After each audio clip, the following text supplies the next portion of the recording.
கடந்து போகிறோம். ஒரு நிமிடம் கண்களை மூடி நாம் ஜெபிப்போம். இயேசுவின் நாமத்தில் இந்த நாட்களிலே ஆண்டவரே, நீர் எங்களோடு பேச சித்தமுள்ளவராக இருந்தீர். இதுவரைக்கும் எங்களோடு இடைப்பட்டீர். இப்பொழுதும் உடைய வசனமாகிய வார்த்தையை கொண்டு எங்களோடு நீங்கள் பேசுங்க ஆண்டவரே. சபைக்கு வேண்டிய வார்த்தைகளை கொடுத்து நீர் மகிமைப்பட வேண்டுமாய் ஜெபிக்கிறேன்.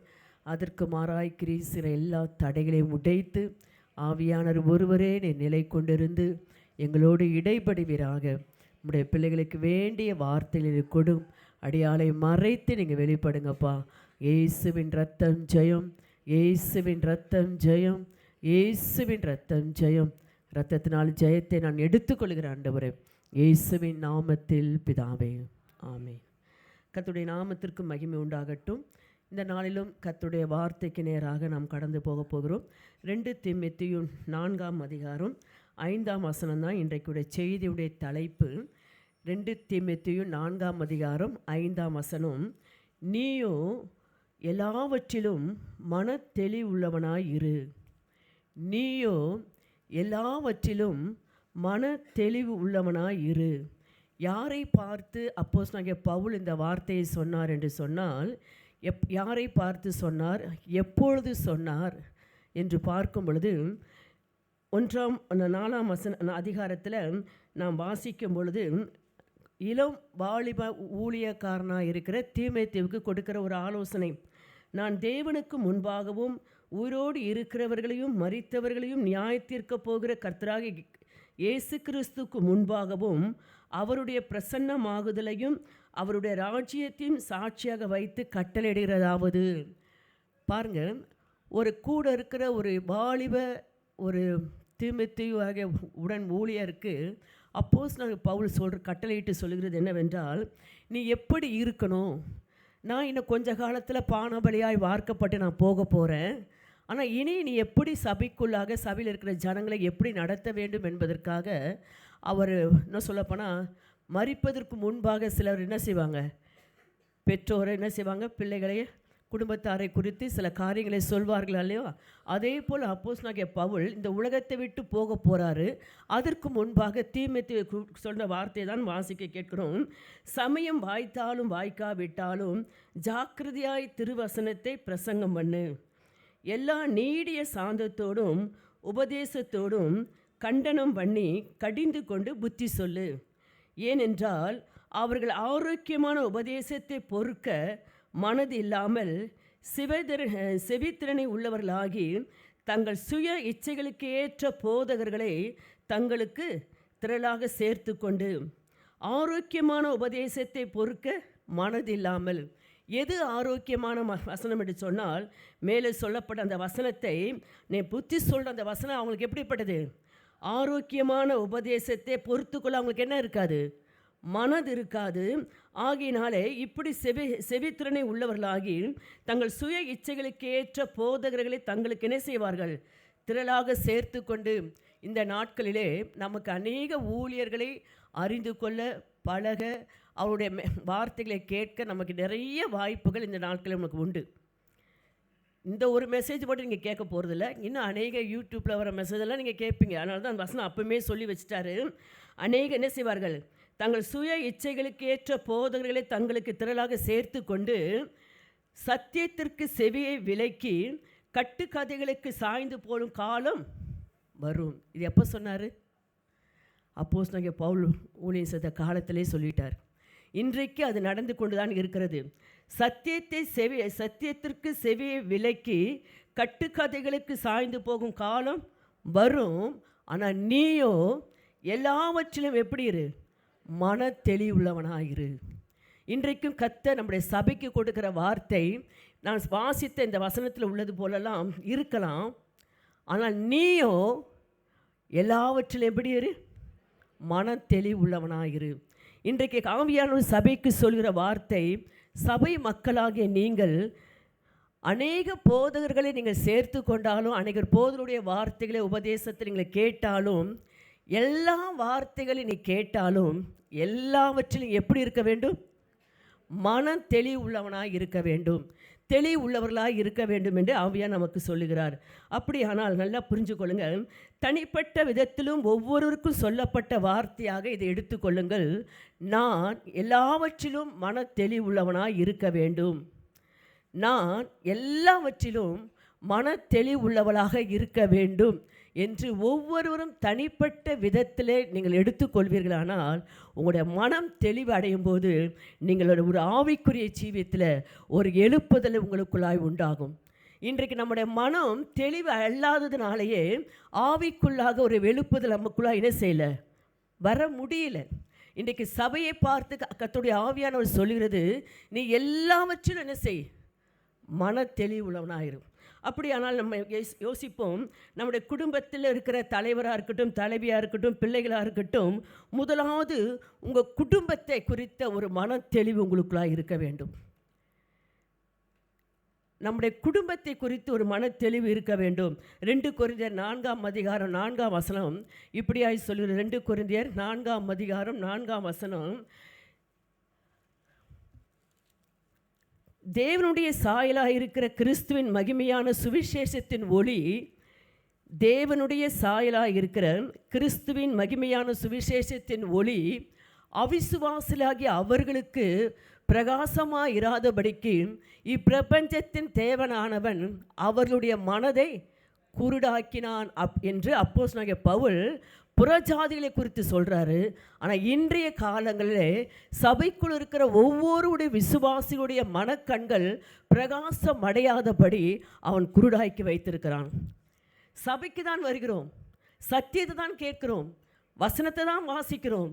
ஆனாலும் இன்றைக்கு அநேக விசுவாசிகளுடைய மனக்கண் குருடாக்கப்பட்டே இருக்கிறது. சுவிசேஷத்தின் ஒளி ஆகிய இந்த ஒளி நமக்குள்ளாய் பிரகாசிக்க கூடாதபடி ஏதோ ஒரு விதத்தில் இப்பிரபஞ்சத்தின் தேவனானவர் அவர்களுடைய மனதை குருடாக்கினான் என்று அப்போஸ்தலனாகிய பவுல் சொன்னார். ஆனால் இன்றைய காலங்களை பார்க்கும் பொழுது எத்தனை வருடமாய் சபைக்கு வந்தோம், இன்னும் அவருடைய மனக்கண்கள் இப்பிரபஞ்சத்தின் தேவனால் குருடாக்கப்பட்டு இருக்கிறது என்பதை நாம் அறிந்து செயல்பட வேண்டும். ஆனால் தான் சொல்கிறாரு, நீயோ எல்லாவற்றிலும் மன தெளிவுள்ளவனா இரு, எல்லாவற்றிலும். அப்படியானால் நம்முடைய குடும்ப காரியங்களில் சில நேரங்களில் நம்ம கையாளும் பொழுது அவன் என்ன செய்கிறான், ஏதாவது ஒரு குழப்பத்தையோ, ஏதோ ஒரு பயத்தையோ, ஏதோ ஒரு கேள்வியையோ, அவிசுவாசமான எண்ணங்களையோ, இன்னும் சொல்லப்போனால் மனதை குழப்பி விடுகிறவன் பொல்லாங்கன். ஆகையினால்தான் அப்போஸ்தலனாகிய பவுல் சொல்கிறாரு, நீயோ எல்லாவற்றிலும் மன தெளிவுள்ளவனாக இரு. இன்றைக்கி படிப்பில் இருப்போம், பணத்தை சம்பாதிப்பதில் நாம் இருப்போம், குடும்பத்தை நல்ல நிலைமையில் கொண்டு வர வேண்டும் என்று நம்ம இருப்போம். ஆனால் அவையில் எல்லாவற்றையும் காட்டிலும் இன்னும் நாம் எவ்வளவு காரியத்தில் நம்ம தெளிவு அடைய வேண்டும் என்பதை ஒவ்வொரு குடும்பத்தின் தலைவரும் தலைவியும் பிள்ளைகளும் நீங்கள் அறிந்து கொள்வீர்களானால் உங்களுடைய வாழ்க்கையில் கர்த்தர் செய்ய நினைத்தது ஒரு நாளும் தடைபடவே படாது. நிச்சயமாக கர்த்தர் செய்வார். இன்றைக்கி நம்ம தெளிவு அடையக்கூடாதபடி இப்பிரபஞ்சத்தின் பொல்லாங்கன் என்ன செய்கிறான், நம்முடைய மனக்கண்ணை குருடாக்கி வைக்கிறான். இந்த சத்தியத்தை கேட்குறீங்க, ஆனால் இந்த இடத்தை விட்டு போன உடனே இந்த சத்தியத்தை யாராவது இந்த பாயிண்ட்டு சொல்ல முடியுமா? ஒரு 3 பாயிண்ட்டு கேட்டு பாருங்களேன். வீட்டில் ஒரு கணவன் மனைவிட்ட கேட்டு பாருங்கள், மனைவி கணவன்கிட்ட கேட்டு பாருங்கள், பிள்ளைங்க பெற்றோர்கிட்ட கேட்டு பாருங்கள், பெற்றோர் பிள்ளைங்கிட்ட கேட்டு பாருங்கள். இந்த ஒரு வார்த்தையை பிடிச்சிக்குவாங்க, நீயும் என் மேலே கோபமாக இருக்கிறீங்க தெரியுது, பரவாயில்ல சொல்லுங்கள், நீயும் எல்லாவற்றிலும் மன தெளிவுள்ளவனாகிறது. இதுதான் இன்றைக்கி செய்தி. இதை மாத்திரம் சொல்லி கொண்டு இருப்போம். ஆனால் எதில் நம்ம தெளிவாக இருக்க வேண்டும், எதில் நம்ம எப்படி இருக்க வேண்டும், அப்படி நம்ம பேசுகிறத நம்ம என்ன செய்ய வேண்டும், கவனிக்க வேண்டும். எல்லாவற்றிலும் சில நேரத்தில் எனக்கு மட்டும் ஏன் இப்படி நடக்குது, அவங்களாம் நல்லா இருக்காங்க, இவங்க நல்லா இருக்கிறாங்க, இவங்களாம் இப்படி இருக்கிறாங்க, இப்போ வந்தவங்க இவ்வளோ நல்லா சாட்சி கொடுக்குறாங்க, நான் சாட்சி கொடுக்க முடியலையே என்று சொல்லி சில பேருக்கு எல்லாற்றையும் ஏன் எனக்கு மட்டும் நடக்குது. நான் சொல்கிறேன், சோர்ந்து போகாதீங்க, நல்லா புரிஞ்சுக்கொள்ளுங்க. ஒரு நாள் ஒரு ஊழியர், அவர் மனோகரன் டேனியல்னு சொல்லிட்டு ஒரு ஊழியர் 1980ஆம் ஆண்டில் பஸ்ஸில் பிரயாணம் பண்ணார். அவர் ஒரு ஆயர், அவர் ஐயர், சரிங்களா. அவர் பஸ்ஸில் பிரயாணம் பண்ணும்பொழுது 1980 பஸ்ஸில் ஒரு பல்பு தான் போட்டிருப்பாங்க, குண்டு பல்பு தான் இருக்கும், சரிங்களா? அப்படி அவர் பஸ்ஸில் பிரயாணம் பண்ணி கொண்டு இருக்கும்போது, நல்லா கேளுங்க, திடீரென்று போய் கொண்டு இருக்கும்போது மேலே இருந்த பல்ப் என்ன செஞ்சிருச்சு, கலண்டு இவர் தலையில் விழுந்துருச்சு. விழுந்த விடனே அவருக்கு ஒரு அந்த அங்கி போட்டிருக்கிறாரு. இந்த பஸ்ஸில் போகும்போது, ஐயோ எத்தனையோ பேர் வர்றாங்க, ஆனால் அவங்க தலையில் விழாமல் என் தலையில் என்ன செஞ்சிருச்சு, இப்படி விழுந்து எனக்கு என்னை அவமானப்படுத்துன மாதிரி ஆயிடுச்சேன்னு சொல்லிட்டு ஆண்டவர்கிட்ட குழம்பிட்டு என்ன செய்கிறார், கேள்வி கேட்க, ஏன் ஆண்டவர் இப்படி தான் நம்மளும் என்ன செய்கிறோம், சில நேரத்தில் ஆண்டவர்கிட்ட கேள்வி கேட்குறோம், ஏன் எனக்கு மட்டும் நடக்குது, யாருக்கும் நல்லா நடக்குது, எனக்கு மட்டும் ஏன் இப்படி நடக்குது இப்படின்னு அவரும் இந்த ஆயர் என்ன பண்ணாரோ அந்த பஸ்ஸில் போகிறப்போ எனக்கு மட்டும் ஏன் அப்படி நடக்குது அப்படின்னு சொன்னோன்னே யோசிச்சுட்டே இருந்தாராம். அப்போ கூட இருக்கிறவங்களாம் அவர் தலையில் இருக்கிற அந்த துண்டெல்லாம் என்ன சொன்னாங்க, துகள்லாம் எடுத்து தள்ளி போட்டு அவரை கொஞ்சம் சமாதானப்படுத்தி உட்கார வச்சிட்டாங்க. ஆனால் அவருக்கு ஒரு உள்ளுக்குள்ளே ஒரு போராட்டம் யோசித்துட்டே இருக்கிறாரு. அப்புறம் பார்த்தீங்கன்னா கொஞ்ச நேரம் அப்படியே பார்க்கும்போது அவருக்கு அவருக்கு முன்னாடி இருக்கிற ஒருத்தர் பார்த்தாராம். அவரை பார்த்த உடனே அப்போ தான் புரிஞ்சுக்கிட்டாரு ஏன் ஆண்டவர் எனக்கு அனுமதிச்சாருன்னு. அவர் சொன்னாராம், அவர் தலை வழுக்கையாக இருக்குது என் தலையில், அதனால தான் ஆண்டவர் அவர் தலையில் விழுந்திருந்தா இப்போ நான் தான் அவரை எங்கே கூட்டு போகணும், ஆஸ்பத்திரி கூட்டு போயிருக்கணும், ஏன்னா நான் போகிற ஊழியம் தடைப்பட்டிருக்கோம், அதனால தான் ஆண்டவர் என் தலையில் விழ வச்சாருனாராம். இப்போ எத்தனை பேருக்கு புரியுது? ஆண்டவர் எதை செஞ்சாலும் நம்மளை வெட்கப்படுத்தல்ல, நம்மளை நேசிக்கிற தேவன் எல்லாவற்றுக்கும் ஒரு காரியத்தோடு தான் கர்த்தர் செய்வார். அந்த இடத்துல அவர் சொன்ன வார்த்தை சாட்சியாக தான் சொல்லியிருக்கிறாரு. 1980 நடந்த அந்த சம்பவத்தை சாட்சியாக சொல்லியிருக்கிறான்னு பாருங்கள்.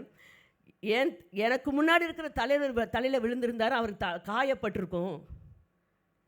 அப்புறம் அவர் ஆஸ்பத்திரிக்கு நான் தான் என்ன செஞ்சுருக்கணும், எனக்கு கிறிஸ்டின் தான் என்ன செய்வாங்க, முதல் உதவி செய்வதில் முன்னாடி இருப்பாங்க.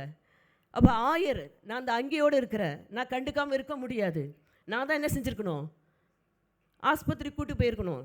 ஆனால் ஆண்டவர் பார்த்தாரு, நான் போக வேண்டிய ஊழியத்துக்கு தடையாய் வரக்கூடாதுக்காக அது என் மேலே விழ வச்சாருன்னு சொல்லி அப்போ என்ன செய்ய சொல்கிறாரு, திராணிக்கு மேலாக அவரை நம்ம என்ன செய்ய மாட்டாராம், சோதிக்கப்பட ஒரு நாள் இடம் கொடுக்க மாட்டார். ஆகினால நம்முடைய காரியங்கள் எதுவாக இருந்தாலும் ஏன் இப்படி இருக்குது, ஏன் குழப்பம் அடையாதீங்க, மற்றவங்க மேலே குற்றம் சாட்டாதீங்க, உன்னையால் தான் இப்படி ஆயிடுச்சு, நீ சரியா இல்லை, கணவன் மனைவியோ மனைவி கணவனையோ, இது எல்லா குடும்பத்திலும் இருந்து கொண்டு இருக்கிறது. தயவு செய்து யார் மேலே நீங்கள் குற்றம் சுமத்தாதீங்க. முதலாவது எல்லாவற்றையும் கர்த்தர் செய்கிறவராக இருக்கிறார். திராணிக்கு மேலாக என்னை சோதிக்க இடம் கொடுக்க மாட்டார். ஆகினால மன தெளிவு உள்ளவர்களாய் நமக்குள்ளே இந்த அவிசுவாசமான எண்ணங்களோ குழப்பங்களோ பயமோ திகிலோ ஏதாவது வரும் பொழுது முதலாவது நீங்கள் செய்ய வேண்டியது உங்கள் மனதை தெளிவுபடுத்தி கொள்ள வேண்டும். ஏன் இந்த காரியத்தை குறித்து எனக்கு ஒரு குழப்பம் வருகிறது, உடனே நீங்கள் சொன்னோம், இந்த காரியத்தை கர்த்தர் எனக்கு நேர்த்தியாய் செய்து முடிப்பார், எனக்கு சமாதானமாய் செய்து முடிப்பார், அவர் என்னோடு இருக்கிறவர் பெரியவர், அவர் என்னை அறிந்து வைத்திருக்கிறார், என் பிள்ளைகளை அறிந்து வைத்திருக்கிறார், என் குடும்பத்தை அறிந்து வைத்திருக்கிறார், எனக்காக யாவையும் செய்து முடிக்கிறவர் என்னோடு கூட இருக்கிறார்.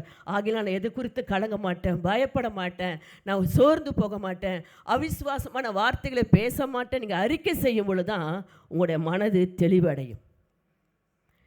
எப்போ உங்களுக்குள்ளே வைத்து நீங்கள் புழும்பிக்கிட்டு குழம்பிக்கிட்டு உங்களை நீங்களே பேசிட்டு இருந்தீங்கன்னா உங்கள் மனசு தெளிவடையாது. கர்த்தருடைய வார்த்தையை சத்தியத்தை நீங்கள் சத்தியமாய் சொல்லும் பொழுதுதான் நீங்கள் தெளிவு அடைய முடியும். ஆகையினால மன தெளிவாக இருந்தால் உங்களுடைய வாயிலிருந்து அதிருப்தியான வார்த்தைகள் என்ன செய்யாது, வரவே வராது. சந்தேகமான வார்த்தைகள் வராது, சந்தேகங்களுக்கு இடம் கொடுக்க மாட்டீங்க, எப்பவுமே துக்கமான வார்த்தை நீங்கள் பேச மாட்டீங்க. இன்றைக்கி ஆண்டுடைய சமூகத்தில் ஆண்டு நான் ஒரு மன தெளிவோடு இந்த இடத்தை விட்டு நான் கடந்து போகணும், எப்பொழுதும் உடைய வார்த்தையை மாத்திரம் நான் என்ன செய்யணும், விசுவாச அறிக்கை செய்யணும் அப்படின்னு நீங்கள் ஜெபித்து பாருங்கள், நிச்சயமாக நீங்கள் தெளிவு அடைய முடியும். மத்தேயு 12ஆம் அதிகாரம் 35ஆம் வசனத்தில் இயேசு சொல்கிறாரு, மத்தேயு 12:35 நமக்கு தெரிஞ்ச வசனம் தான். அந்த வசனம் என்ன சொல்லுகிறதுன்னு சொன்னால்,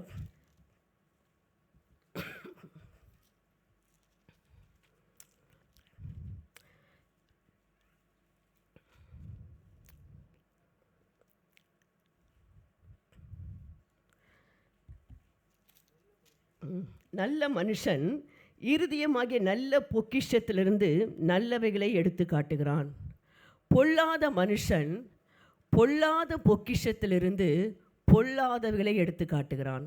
இது இயேசு சொன்ன உருவாமை.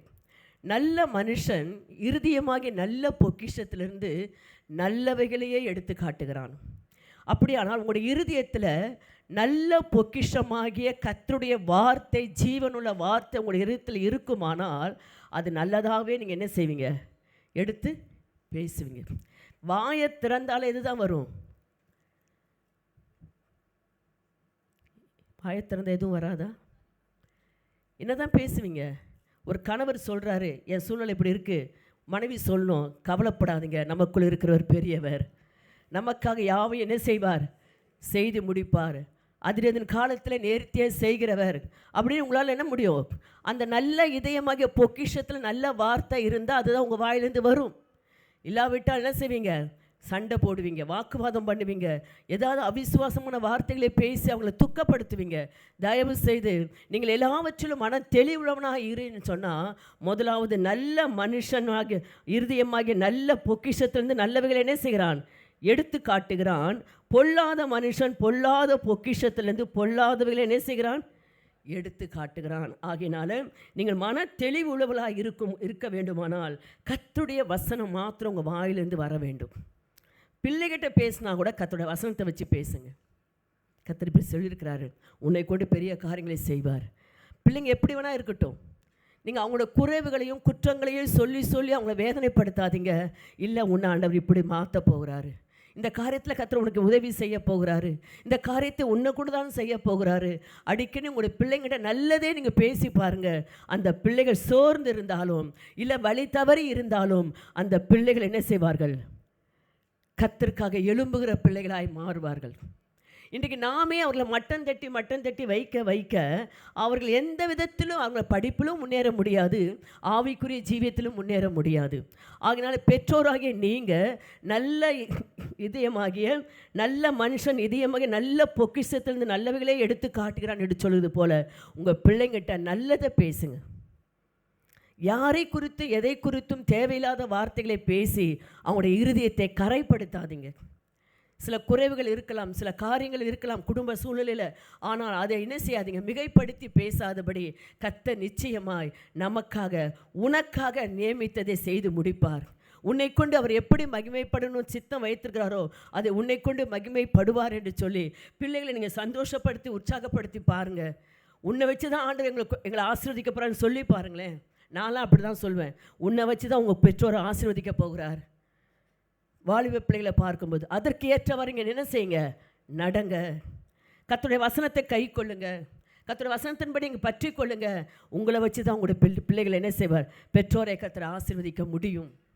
நம்ம நினைக்கிறோம் நம்மளை தான் நம்ம பிள்ளைகளை ஆசீர்வதிக்க முடியும். இல்லைங்க, கர்த்தர் ஒவ்வொரு எழுப்பிட்டார்னா அவங்கள வச்சு தான் கர்த்தரை ஆசீர்வதிப்பார். கர்த்தர் யாரை கொண்டு மகிமைப்படணும்னு அவருக்கு என்ன இல்லை, பாகுபாடே கிடையாது. யாரெல்லாம் கர்த்தரோடு கூட அதிகமாக நெருங்கி கர்த்தரோடு காரியத்தில் சரியாக உறவு வைத்திருக்கிறார்களோ அவர்களை கொண்டே கர்த்தர் மகிமைப்பட அவர் ஆரம்பித்து விடுவார். அது யாராக இருக்கட்டும், சிறு பிள்ளையாக இருக்கட்டும், அது பெரியாக இருக்கட்டும், வேதத்தில் நிறைய ஆதார வசனங்கள் இருக்கிறது. ஆகையினால தயவு செய்து பெற்றோராகிய நீங்கள் வாலிப பிள்ளைகளை உங்களுடைய இருதயத்திலேருந்து நல்ல பொக்கிஷத்தை எடுத்து சொல்லினே செய்யுங்க. பெற்றோர்கிட்ட பேசுங்க, பெற்றோர் பிள்ளைங்கிட்ட பேசுங்க. அதுதான் மன தெளிவாக நீங்கள் இருக்க முடியும் என்பதை மறந்து போக வேண்டாம். அப்படி நல்ல வார்த்தை பேசாத யாராவது உங்கள் கூட இருந்தால் தயவு செய்து அவங்களை விட்டு விலகிடுங்க. அவங்கள விட்டு என்ன செய்யுங்க? நீங்கள் விலகிடுங்க. அவங்க உங்களை விட்டு விலக மாட்டாங்க. எப்போ பார்த்தாலும் சந்தேகம், எப்போ பார்த்தாலும் ஒரு தூக்கம், எப்போ பார்த்தாலும் அழுகல் புலம்பல் ஏதாவது பேசிட்டே இருந்தாங்கன்னா தயவு செய்து அவங்கள விட்டு வெளியே வந்துடுங்க. உங்களையும் நிம்மதியாக இருக்க விட மாட்டாங்க, அவங்களும் சந்தோஷமாக இருக்க மாட்டாங்க. நான் சொல்கிறது எத்தனை பேருக்கு புரியுது? ஆகையினால நல்ல அப்படி இல்லை, நல்ல பொக்கிஷமான வார்த்தை அவங்க வாயிலிருந்து வருதா அவங்களோடு என்ன செய்யுங்க? யாரை பார்த்தியாவது யாரை குறித்தாவது ஏதாவது ஒரு எப்பயோ நடந்த சம்பவத்தை சொல்லி சொல்லி அதையே பல மணி நேரம் பேசி இல்லாத பொல்லாத உங்களோட பேசி உங்களுடைய இருதயத்தை கரைப்படுத்துகிறாங்களா? உங்களுடைய மனம் தெளிவு அடையக்கூடாதபடி குழப்பத்துக்குள் கொண்டு வருகிறார்களா? அவர்களை விட்டு தயவு செய்து என்ன செஞ்சுருங்க? விலகிடுங்க.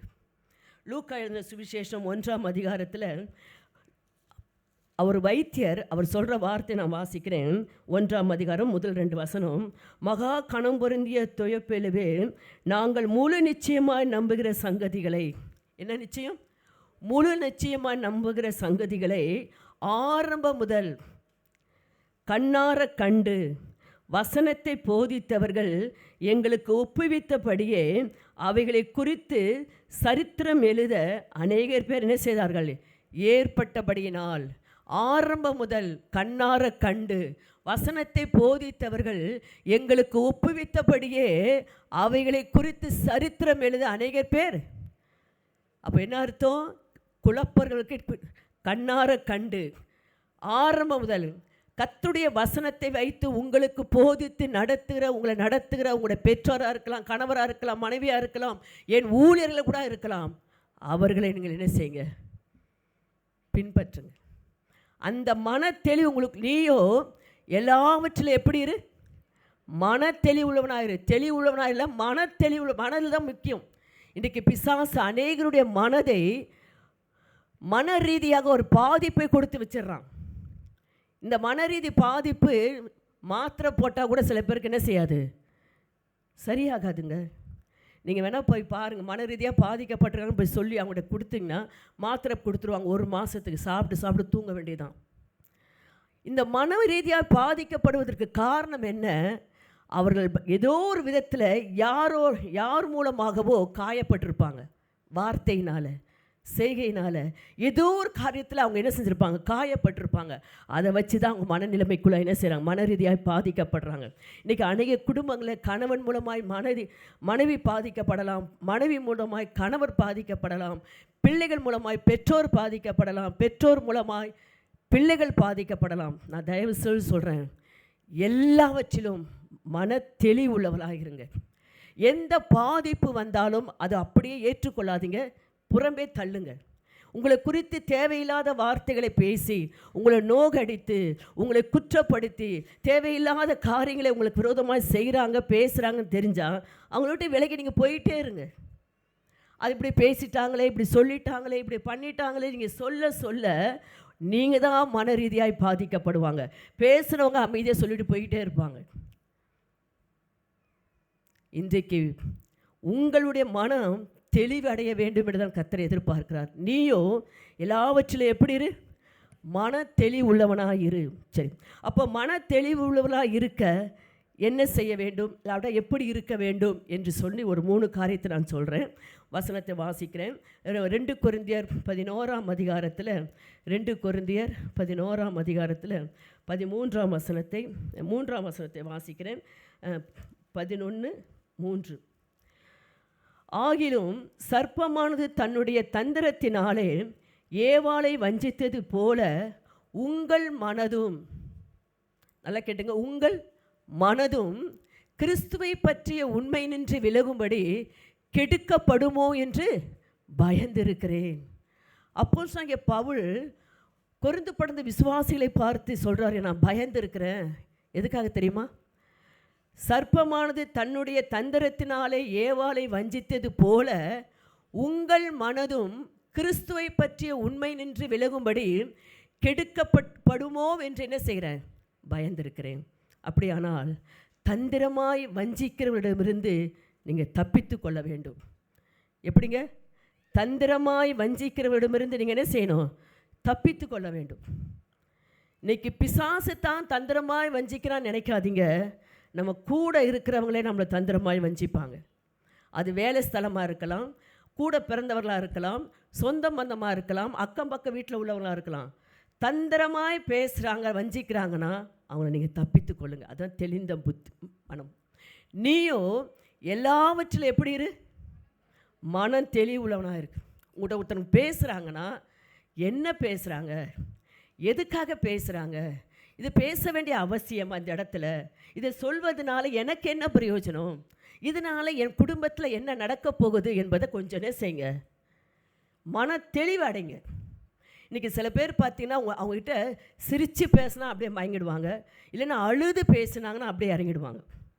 இந்த 2 காரியத்தையும் தயவு செய்து யாராக இருந்தாலும் சரி, அது ஆணாக இருந்தாலும் சரி, அது பெண்ணாக இருந்தாலும் சரி, வாலிபர்களே உங்களுக்கு நான் சொல்கிறேன், எச்சரிக்கையாக இருங்க. எச்சரிக்கையாக இருங்க. இந்த வசனம் வாசித்தோம். ஆகிலும் சர்ப்பமானது தன்னுடைய தந்திரத்தினாலே ஏவாளை வஞ்சித்தது போல உங்கள் மனதும் கிறிஸ்துவை பற்றிய உண்மையின்றி. ஏன் தெரியுமா? நீங்கள் கிறிஸ்துவை பற்றிய உண்மையில் நிலைத்திருக்க வேண்டும். அவருக்கு முன்மாதிரியாக நாம் இருக்க வேண்டும். அவருக்கு பிரியமாக இருக்க வேண்டும். அவருக்கு கீழ்ப்படிய வேண்டும். அவருடைய வார்த்தையின்படி நாம் கை கொண்டு நடக்க வேண்டும்னு நீங்கள் தீர்மானிச்சிருப்பீங்க. ஆனால் அதற்கு மாறாக வஞ்சிக்கிற ஆவி என்ன செய்யும்? அது ஒன்றும் தப்பு இல்லை, இது ஒன்றும் தப்பு இல்லை. இதை செய்வதனால, இங்கே போவதனால, இதை வாங்குவதனால, இதை நடப்பிக்கிறனால ஒரு தப்பு இல்லை. இது பிசாசு இல்லைங்க, வஞ்சிக்கிற ஆவியினுடைய தன்மை. இப்படிப்பட்டவர்கள் நம்மிடத்தில் வருவார்கள், உங்களிடத்தில் வருவார்கள். உங்களுடைய குடும்பத்திலிருந்து கூட எழும்பலாம், கூட பிறந்தவர்களாக இருக்கலாம், அக்கம் பக்கத்தில் உள்ளவர்களாக இருக்கலாம், ஏன் விசுவாசில் கூட எழும்பலாம். தயவு செய்து சொல்கிறேன், நீயோ எல்லாவற்றிலும் மன தெளிவுள்ளவனாயிரு. இன்றைக்கு சபை மன தெளிவு உள்ளவர்களாக இராதபடினால இவங்களை நம்பி நான் மோசம் போயிட்டேன். இப்படி சொன்னாங்க, அதனால் இதை கொடுத்துட்டேன். இப்படி சொன்னாங்க, ஆனால் அவங்க கூட போனேன். இப்படி கேட்டாங்க, அதனால தான் எல்லாத்தையும் ஒப்பிச்சிட்டேன். யார்கிட்ட பேசுகிறோம்? எதுக்காக நான் பேசுகிறேன்? இது பேச வேண்டிய அவசியமா? இவங்களும் எனக்கு என்ன சம்மந்தம் அப்படின்னு கொஞ்சம் யோசித்தீங்கன்னா நீங்கள் தெளிவுள்ளவர்களாக இருப்பீங்க. நீயோ எல்லாவற்றிலும், நான் சொல்கிறேன் எல்லாவற்றிலும், உங்கள் குடும்ப காரியமாக இருக்கட்டும், உங்களுடைய வரவு செலவாக இருக்கட்டும், உங்களுடைய முன்னேற்றமாக இருக்கட்டும், உங்களுடைய எதிர்காலமாக இருக்கட்டும், உங்களுடைய குடும்ப உறவுகள் இருக்கட்டும், எல்லாவற்றையும் குறித்து தெளிந்த என்ன செய்யுங்க? மன தெளிவுள்ளவராக இருங்க. யாரையும் நம்பி எல்லாவற்றையும் என்ன செஞ்சிடாதீங்க, சொல்லிடாதீங்க, கக்கிடாதீங்க. இன்றைக்கி ஒருத்தங்க யாராவது அப்படியே சிரித்து பேசிட்டாங்கன்னா எல்லாத்தையும் சொல்லிவிடுவாங்க. இல்லை அழுதுட்டாங்கன்னா அவ்வளோதான். இன்றைக்கி பிசாசு இப்படி வஞ்சிக்கிறவன் யார்? ஒன்று சிரித்து பேசி நம்மளை வஞ்சிப்பாங்க, இல்லைன்னா அழுது நம்மளை வஞ்சிப்பாங்க. இந்த மாதிரி காரியத்தில், எத்தனையோ காரியத்தில் நான் பார்த்துருக்கிறேன், கூட நின்றுருக்கிறேன். தைரியமாக நான் சொல்ல முடியும். உங்கள் பேச்சை குறைச்சிங்க. அப்படிப்பட்டவங்க வந்தாங்கன்னா வஞ்சிக்கிறோம், நம்மளை ஏமாற்றுறாங்க, ஏதோ நம்மளை என்ன செய்ய போகிறாங்க, அகப்படுத்த போகிறாங்கன்னு தெரிஞ்சு ஒரு அடி என்ன செஞ்சுருங்க, பின்னாடி போயிடுங்க. யாராக இருந்தாலும் சரி. கணவன் மனைவிக்குள்ளாக இடையில் கூட என்ன வருவான்? இந்த வஞ்சிக்கிற ஆவி என்ன செய்யும்? வருவான். உங்களை உயர்த்துற மாதிரி உயர்த்தும், உங்கள் மனைவியை தாழ்த்தும். இல்லை மனைவியை உயர்த்துற மாதிரி உயர்த்தும், கணவரை தாழ்த்தும். தயவு செய்து எல்லாவற்றிலும் மன தெளிவுள்ளவளாகிரும். ஒரு வசனத்தை வாசிப்போம்.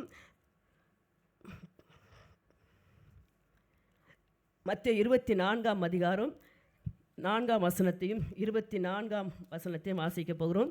மத்தேயு 24:4 இயேசு சொல்கிறார். இயேசு அவர்களுக்கு பிரயுத்தரமாக, ஒருவனும் உங்களை வஞ்சியாதபடிக்கு என்ன செய்யுங்க? எப்படி சொன்னார்? ஒருவனும் உங்களை வஞ்சியாதபடிக்கு. அப்படியானால் உங்களுடைய எல்லைக்கு உட்பட்டு யாரும் வரவே கூடாது. கணவன் மனைவி பிள்ளைகள் இந்த உறவுகளுக்குள்ளாக இன்னொரு 3ஆம் ஆள் என்ன செய்யக்கூடாது? வராதபடி உங்களை காத்துக்கொள்ளுங்க. கர்த்தருடைய நியமனம் எது தெரியுமா? முதலாவது கர்த்தரை கனப்படுத்தணும். யார்? கணவனும் மனைவியும் என்ன செய்யணும்? கர்த்தரை கனப்படுத்தணும். 2வது கணவன் மனைவியை கனப்படுத்த வேண்டும், மனைவி கணவனை கனப்படுத்த வேண்டும். இது 2வது படி. 3வது பெற்றோர் பிள்ளைகளும் பிள்ளைகளும் பெற்றோரும் இந்த உறவு தான் இருக்கணும். இது 3வது படி. நல்லா கேட்டுங்க. முதலாவது என்ன சொன்னேன்? கணவனும் மனைவி யாரை கனப்படுத்தணும்? கர்த்தரை கனப்படுத்தணும். 2வது ஒரு கணவன் மனைவியை கனப்படுத்தணும், ஒரு மனைவி கணவனை கனப்படுத்தணும். சரிங்களா? 3வது பெற்றோர் பிள்ளைகளை கனப்படுத்த வேண்டும், பிள்ளைகள் பெற்றோரை கனப்படுத்த வேண்டும். இந்த 3வது படி. 4வது என்னது? கர்த்தர் நம்ம கொடுத்துருக்கிற வேலை, தொழில், உங்களோட வாழ்க்கைக்கு முன்னேற்றத்திற்காக கர்த்தர் வேலையில் கொடுத்துருக்காரா? அதை கனப்படுத்தி போக வேண்டிய நேரத்தில் கரெக்டாக அந்த நேரத்தில் போங்க. அந்த வேலையை கர்த்தர் கொடுத்த வேலை என்று சொல்லி உண்மை உத்தரவாதத்தோடு பொறுப்போடு உண்மையாக இந்த வேலையை செய்யுங்க. இப்போ நான் என்ன சொன்னேன்? 4வது படி. 5வது படி யாருக்கு தெரியுமா? உற்றார் உறவினருக்கு. 6வது தான் வெளியே உள்ளவங்களுக்கு, நண்பர்களுக்கு. இதுதான் ஆண்டவர் நமக்கு நியமித்த ஒழுங்கு. 6ஆம் நாள் மனுஷனை உண்டாக்கி 6 அறிவை கொடுத்து 6 படிகளை நமக்கு கற்றுக் கொடுத்துருக்கிறார். நம்ம என்ன செய்யணும் தெரியுமா? கணவனை கனப்படுத்த வேண்டிய இடத்துல என் அண்ணன், என் மாமா, என் மச்சான் அப்படின்னு சொல்லி என்ன செஞ்சிடும்? எங்கள் அக்கா கனப்படுத்துகிறோம். அதே போல் கணவன் மனைவியை கனப்படுத்த வேண்டிய இடத்துல மனைவியை கனப்படுத்தாமல் தன்னோட உறவுகளை அங்கே வைக்கிறது. இன்றைக்கி அநேக குடும்பங்களில் உண்டான விரிசலுக்கு காரணம் அவர்கள் மன தெளிவு இல்லாமல் இருக்கிறபடினாலே. அதனால தான் அப்போஸ்தலனாகிய பவுல் இளம் ஊழியனாகிய தீமோத்தேயுக்கு சொல்கிறாரு, நீ என்ன செய், நீயோ எல்லாவற்றிலும். இன்றைக்கு வந்திருக்கிற நீங்கள் இந்த குடும்ப உறவில் எப்படி இருக்குன்னு கொஞ்சம் பாருங்கள். 4வது வைக்க வேண்டிய இடத்தை முதல் இடத்துலையும், முதல் வைக்க வேண்டிய இடத்தை 4வது இடத்திலும் வைத்தால் நம்முடைய குடும்பமாக இருக்காது. இன்றைக்கி அநேக குடும்பங்களுக்குள்ளாக சண்டை, சச்சரவு, பிரிவினைகள், வாக்குவாதங்கள், போராட்டங்கள், குழப்பங்கள், எந்தமா வஞ்சிக்கிற ஆவி, வஞ்சிக்கிறவர்கள் நிறைய. அதாவது ஒருத்தர் வேணும்னா அவங்கள எப்படிலாம் கைக்குள்ளே கொண்டு வரணுமோ அப்படி பேசுவாங்க. இதை பார்த்த கணவனோ மனைவி என்ன செஞ்சுருவாங்க? அவங்களுக்கு முதலிடம் கொடுத்துருவாங்க. தயவு செய்து சொல்கிறேன், கர்த்தருக்கு தான் முதலிடம் கொடுக்கணும். கணவனா மனைவியாக இருக்கட்டும், முதலாவது கர்த்தருக்கு, 2வது கர்த்தர் கொடுத்த கணவன் மனைவி, 3வது பிள்ளைகள், 4வது கர்த்தர் உங்களுக்கு கொடுத்த வேலையில் கவனமாயிருங்க. கர்த்தர் கொடுத்த வேலை. எத்தனை பேர் வேலை இல்லாமல் என்ன செய்கிறாங்க? அலக்களிக்கப்படுறாங்க, வேதனைப்படுறாங்க. கர்த்தர் எதுவோ உங்களுக்கு ஒரு வேலையை கொடுத்து, ஒரு பொருளாதாரத்தை, ஒரு தொழிலை கொடுத்து கர்த்தர் நடத்துகிறான்னு சொன்னால் அதை கனமாக எண்ணுங்க. என் தலையெழுத்து நான் வேலைக்கு போகணும் அப்படி சொல்லாதீங்க. கர்த்தர் உங்களுக்கு ஜீவனையும் சுகத்தையும் பலனையும் கொடுத்து உங்களை சம்பாதிக்கத்தக்க திறமையை கொடுத்துருக்காரா இல்லையா? அதை சந்தோஷமாக என்ன செய்யுங்க. கர்த்தர் உங்களுக்கு கொடுத்துற ஜீவன் இருக்கிற வரைக்கும் கர்த்தருக்காக நில்லுங்க. அந்த இடத்துல கர்த்தரை மகிமைப்படுத்துங்க. நீங்கள் போகிற வேலை அது புறஜாதியாராக இருக்கலாம், உங்களோட ஓனர், உங்களோட தலைவர் யாராக இருக்கட்டும், அந்த இடத்துல கர்த்தருடைய பிள்ளைங்க என்பதை நீங்கள் என்ன செய்யணும்? உண்மை உத்தரவாதத்தோடு செய்து அந்த வேலையை பொறுப்பாக நிறைவேற்றி கொடுத்து பாருங்கள். அதன் மூலம் கர்த்தர் உங்கள் மூலமாய் மகிமைப்படுவார். ஆகையினால் தான் சொன்ன, ஒருவனை உங்களை வஞ்சியாதபடிக்கு என்ன செய்யுங்க. நான் சொல்லிட்டேன், மற்றவர்கள் உங்களை வஞ்சிக்காதபடி பார்த்துக்கொள்ளுங்கள். அடுத்ததாக 24ஆம் வசனத்தை இயேசு சொல்கிறார், ஏனெனில் கள்ள கிறிஸ்துக்களும் கள்ள தீர்க்கதரிசிகளும் எழும்பி கூடுமானால் தெரிந்து கொள்ளப்பட்டவர்கள் என்ன செய்வார்களாம்? வஞ்சிக்கத்தக்கதாக பெரிய அடையாளங்களையும் அற்புதங்களையும் செய்வார்கள். ஏனெனில் கள்ள கிறிஸ்துக்களும் கள்ள தீர்க்கதரிசிகளும் எழும்பி கூடுமானால், யாரைய? சாதாரண விசுவாசிகள் வஞ்சிக்க மாட்டாங்க. தெரிந்து கொள்ளப்பட்டவர்கள், சபைக்குள்ளாக முன்னோடியாக இருக்கிறவர்கள், சபைக்கு தூணும் ஆதாரமாக இருக்கிறவர்களே, நீ ஏன் போகிறாங்க, நீ ஏன் இதை செய்கிற அப்படின்னு வஞ்சிக்கத்தக்க வஞ்சகர் என்ன செய்வார்கள்? எழும்புவார்கள். இது இயேசு சொன்ன வார்த்தை. தெரிந்து கொள்ளப்பட்டவர்கள் வஞ்சிக்கத்தக்கதாக பெரிய அடையாளங்களையும் அற்புதங்களையும் செய்வார்களாம். இங்கே வா, அற்புதம் நடக்குது. நேற்று ஒரு மீட்டிங் போயிட்டு வரும்போது அந்த அம்மா சொன்னாங்க, ஏதோ ஒரு இடத்துல மோசையுடைய ஆரோனுடைய கோல், துளிர்த்த கோல் இருக்கிறது, உங்கள் வீட்டில் அந்த கோலை கொண்டு வந்து வச்சா உங்கள் வீடு ஆசீர்வாதமாக இருக்குன்னு சொல்லி சேல்ஸ் பண்ணிட்டுருக்குறாங்களாம் ஒரு டிவியில். நீங்கள் பார்த்துருக்கீங்களான்னு தெரியல, நான் பார்த்தல. நேற்று அந்த அம்மா சொன்னபோது நான் கேட்டேன். அங்கே அற்புதங்கள் நடக்குது, அங்கே அதிசயம் நடக்குது. எந்த கோல்? ஆரோனுடைய துளிர்த்த கோல் இப்போ சேல்ஸுக்கு வருது, என்ன போய் வாங்கிக்கோங்க. இப்படி அற்புத அடையாளங்களை சொல்லி உங்களை வஞ்சிக்கிறவர்கள் வருவார்கள். தெரிந்து கொள்ளப்பட்டவர்களையும் ஜாக்கிரதையாயிருங்க. கர்த்தர் உங்களை பாதுகாப்பாராக.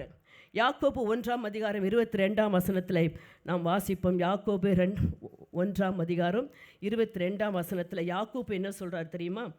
அல்லாமலும் நீங்கள் உங்களை வஞ்சியாதபடிக்கு, இயேசு சொன்னார், ஒருவனும் உங்களை வஞ்சியாதபடி சொன்னார். யாக்கோபு என்ன சொல்கிறார் தெரியுமா? நீங்களே உங்களை வஞ்சிக்காதீங்க. நீங்கள் உங்களை வஞ்சியாதபடிக்கு திருவசனத்தை கேட்கிறவர்களாய் மாத்திரமல்ல, அதன்படி செய்கிறவர்களாயிருங்க. அப்போ திருவசனத்தை கேட்கிறவர்கள் அதன்படி செய்யாமல் போனால் உங்களை நீங்களே வஞ்சிப்பீங்கன்னு அர்த்தம். இயேசு சொன்னது ஒருவனும் உங்களை வஞ்சியாதபடி பார்த்துக்கொள்ளுங்கன்னு சொன்னார். ஆனால் யாக்கோபு என்ன சொல்கிறாரு, நீங்கள் உங்களை வஞ்சியாதபடிக்கு. இன்றைக்கி பிசாசு நம்மை நாமே வஞ்சிக்கத்தக்கதாக தேவ வசனத்திற்கு கீழ்ப்படிய விட மாட்டான், தெரியுமா? இப்போ கேட்குறீங்களா? நல்லா கேட்டுக்கோ. இப்போமா தூங்குறவங்க இருப்பாங்க, இங்கே என்னை பார்க்குற மாதிரி தான் இருக்கும், அவங்க சிந்தையெல்லாம் எங்கேயோ போயிட்டுருக்கோம். உங்களை வஞ்சிக்கிறான். உங்களை வசனம் அளவாசித்தோம், நீங்கள் உங்களை வஞ்சியாதபடிக்கு. கர்த்தருடைய வசனத்திற்கு யாரெல்லாம் கீழ்ப்படியலையோ, கர்த்தருடைய வசனத்தின்படி யாரெல்லாம் நடக்கலையோ, நீங்கள் உங்களையே வஞ்சித்து கொண்டு இருக்கிறீங்க. இது பிசாசு வஞ்சிக்கல. சும்மா பிசாசு மேலே பழிய போடாதீங்க. வசனம் அழகாக வாசித்தோம், நீங்கள் உங்களை வஞ்சியாதபடிக்கு திருவசனத்தை கேட்கிறாய் மாத்திரம் அல்ல, அதன்படி செய்கிறவர்களாயிருங்க. நீங்கள் அப்படி செய்யலைன்னா உங்களை நீங்களே வஞ்சிக்கிறீங்க. இது எங்கே போகணும்? அப்போது எந்த ஊழியக்கார்ட்ட போய் ஜெபம் பண்ணுறது? எந்த டாக்டர்கிட்ட போய் காட்டலாம்? எங்கே போனாலும் இந்த வஞ்சகத்தை விளக்க முடியாது. நீங்கள் சரியானதான், நீங்கள் கர்த்தருடைய வசனத்தின்படி கேட்குற வசனத்தின்படி நடந்தால் தான் நீங்கள் உங்களை வஞ்சியாதபடி காத்துக்கொள்ள முடியும். இன்றைக்கி சபைக்குள்ளாக பிசாசு வஞ்சிக்கிற ஒரு ஆவி இருந்தாலும், மற்றவங்க நம்மளை வஞ்சிக்கிற ஆவிகள் இருந்தாலும், நாம் என்ன செய்யலாம்? அது கர்த்தருடைய கிருபையினால், பரிசுத்த ஆவியினால் ஒத்தாசையோடு என்ன செஞ்சிடலாம்? அதை அகற்றிடலாம். ஆனால் உங்களை நீங்களே வஞ்சிக்கிறவராக இருந்தால், நான் கேட்குற வசனத்தில் அதோட அவ்வளோதான், திரும்பி ஒரு முறை கூட நான் போட்டு பார்க்க மாட்டேன், அதுபடி நடக்கவும் மாட்டேன், நான் என் வண்டி எப்போ போகுது அப்படி போய்கிட்டே தான் இருக்கும். நான் சொல்கிறேன், இன்னும் கடைசி நாட்களில் ஒரு 20 வருஷத்துக்கு முன்பாக இருந்த அந்த வசதியை காட்டிலும் இப்போது நமக்கு நிறைய வசதிகள், கர்த்தருடைய வசனத்தின்படி கேட்டு செய்வதற்கு எத்தனையோ சந்தர்ப்ப சூழ்நிலைகள், வசதிகள் கர்த்தர் நமக்கு ஏற்படுத்தி கொடுத்துருக்கிறார். அதிலையும் நாம் நேரத்தை வீணாக்கி கொண்டு, செல்ஃபோன்லேயும் மற்ற நேரத்தை வீணாக்கி கொண்டு கேட்கிற வசனத்தின்படி நாம் நடக்காமல் இருப்போமானால் நம்மை நாமே வஞ்சிக்கிறோம். சரி, அடுத்ததாக இதிலிருந்து நம்ம தப்பித்து கொள்ள வேண்டுமானால் அது உங்கள் மேல் விழுந்த கடமை. யாரெல்லாம் அந்த வஞ்சிக்கிறதுலேருந்து தப்பித்து கொள்ளணுமோ, கர்த்தருடைய வசனத்தை மாத்திரம் வாசிங்க, அதன்படி நடப்பதற்கு உங்களை விட்டு கொடுங்க, நடந்து பாருங்கள். எந்த ஒரு பொல்லாங்கன்னு உங்களை மேற்கொள்ள முடியாது. நீங்கள் வஞ்சிக்கிற ஆவிகளுக்கு தப்பித்து கொள்ளலாம். ரெண்டாவதாக 1 யோவான் 3ஆம் அதிகாரம் 7ஆம் வசனத்தை வாசிப்போம். 1 யோவான் 3ஆம் அதிகாரம் 7ஆம் வசனம், பிள்ளைகளே, நீங்கள் ஒருவராலும் வஞ்சிக்கப்படாதிருங்கள். நீதியை செய்கிறவன் அவர் நீதி உள்ளவராய் இருக்கிறது போல தானும் நீதி உள்ளவனாய் இருக்கிறான். ரெண்டாவதாக, நாம் மன தெளிவுள்ளவர்களாக இருக்க வேண்டுமானால் நாம் செய்ய வேண்டியது நீதி. தானும் அந்த நீதியை செய்கிறவனாய் இருக்கிறான். பிள்ளைகளே, நீங்கள் ஒருவராலும் வஞ்சிக்கப்படாதிருங்கள். நீதியை செய்கிறவன் அவர் நீதி உள்ளவராய் இருக்கிறது போல தானும் நீதி உள்ளவனாய் இருக்கிறான். நீங்கள் எல்லாவற்றிலும் மன தெளிவுள்ளவனாக இருக்கணும்னா நீங்கள் நீதி உள்ளவர்களாக இருக்கணும். நம்ம ஆராதிக்கிற தேவன் யாருங்க? அவர் நீதி செய்கிறவர், அவர் நீதி உள்ளவராக இருக்கிறது போல. நம்ம இடத்துல எந்த ஒரு அநீதிக்கு இடம் கொடுக்கவே கூடாது, எந்த ஒரு அநீதிக்கும் இடம் கொடுக்கவே கூடாது. இன்று நம்முடைய மனசாட்சி நீ செய்கிறது அநீதி அப்படின்னு உங்களை பாதிக்குமானால் ஆண்டோட ஒப்புரவாயிடுங்க. ஆண்டவரே, நான் செய்கிறது தப்பு தான், நான் பேசுகிறது தப்பு தான், நான் போனது தப்பு தான், நான் இதை எடுத்தது தப்பு தான், இதை நான் வாங்கினது தப்பு தான், அநீதியான காரியத்தை நான் செஞ்சுட்டேன், இனி நான் செய்ய மாட்டேன் அப்படின்னு உங்களுடைய மனது என்ன செய்யணும்? எல்லாவற்றிலும் தெளிவடையணும். அப்படி தெளிவடைஞ்சாதான் நீங்கள் உங்களுடைய நீதியை தற்காத்து கொள்ள முடியும். நீதியை நீ காத்து கொண்டீங்கன்னா உங்களுடைய மனது தெளிவடைந்திருக்குன்னு அர்த்தம். யார் இந்த உலகத்தில் யோக்கியமாக இருக்கிறான்? எந்த ஊழியக்காரன் யோக்கியமாக இருக்கிறான்? இதில் ஒரு அடுத்த பாயிண்ட்டு நான் சொல்கிறேன். யாரையும் யோக்கியனா குற்றம் மற்றவர்களான்ற நியாயத்திற்கிற வேலை நம்முடைய வேலை அல்ல, அது கர்த்தருடைய வேலை, அது கர்த்தருடைய வேலை. நீங்களே உங்கள் மற்றவர்களை குற்றவாளி என்று தீர்த்து கொண்டு உங்களுடைய நீதியை அநீதியாய் மாற்றுவீர்களே, ஆனால் நீங்கள் எல்லாவற்றிலும் மன தெளிவாக இருக்க முடியாது. அதே அதிகாரத்தில் 1 யோவான் 2:29 இப்படியாய் சொல்கிறது, அவர் நீதி உள்ளவராய் இருக்கிறார் என்று உங்களுக்கு தெரிந்திருப்பதினால் நீதியை செய்கிறவன் எவனும் அவரில் பிறந்தவன் என்று அறிந்திருக்கிறீர்கள்.